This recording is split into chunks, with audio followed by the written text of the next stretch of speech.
বাংলাদেশে এই ফল নিয়ে কাজ করতে গিয়ে দেখতেছি যে সবার পছন্দ হচ্ছে ১ নম্বরে আম আর ২ নম্বরে কিন্তু কাঁঠাল। আমাদের দেশে আরেকটা ফল খুবই ডিমান্ডিং, কিন্তু আমরা এখনো সাকসেসফুলি করতে পারতেছি না বলেই কিন্তু কেউ কেউ গাছ রোপণ করতেও দ্বিধাদ্বন্দ্বে থাকে, এই কমলা মালটা।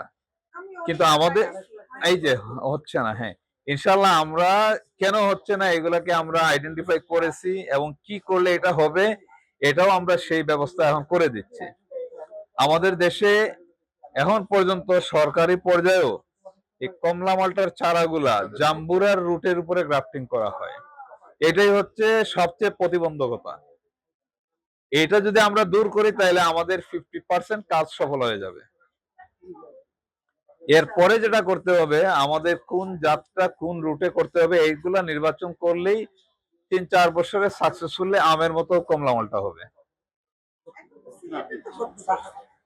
সিলেটে হচ্ছে এটা কথা না, মানে সিলেট আমি মনে করি, আমি যেহেতু ১০-১১ বছর থেকে কাজ করতেছি, সিলেটের বৃষ্টি আবহাওয়াটাই হলো একটু সমস্যা।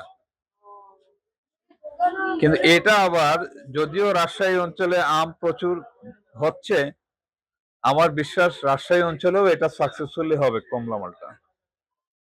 সিলেটের একটাই অ্যাডভান্টেজ, যেহেতু টিলা অঞ্চল আছে, একটু যদি গ্রাউন্ড লেভেল থেকে আমরা উপরে চলে যাই তাহলে ওইখানে একটু গরমের ভাবটা কম হবে, একটু টেম্পারেচার কম হবে, আর একটু টেম্পারেচার কম হলে ঠান্ডা একটু বেশি হলে কমলা মালটা জুসি হবে, কালারফুল হবে, মিষ্টতা বাড়বে। শুধু ওই সুবিধাটা সিলেটে আছে। কিন্তু বাকি যে বৃষ্টিটা, অতিবৃষ্টিটা এখানে একটু সমস্যা। অতিবৃষ্টিটা আপনি কাফিয়া লাইম নিয়ে ইন্টারেস্টেড কেন? তাহলে কেন ওটাকে চাচ্ছেন, কি জন্য এটার প্রতি আপনি ইন্টারেস্টেড? গত বছরও যেহেতু আমাকে বলছেন, এইবারও এসে একই প্রশ্ন করলেন।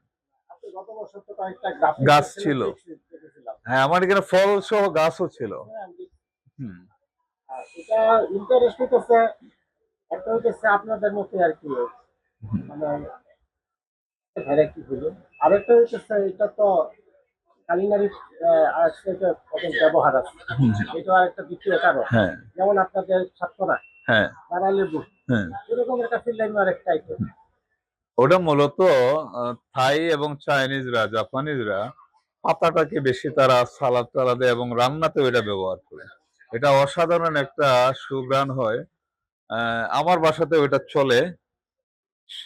সাধারণত যদি আমরা ভাত রান্না করার পরেও যদি চুলা থেকে নামানোর পরে এই ড্যাগের মধ্যে যদি আমরা ২-৩টা পাতা রেখে দিই, পুরা ভাতের মধ্যেই একটা সুঘ্রাণ চলে আসবে, পোলাওয়ের মতন একটা ঘ্রাণ চলে আসবে ন্যাচারালি। না, ওইটা না, ওইটা না।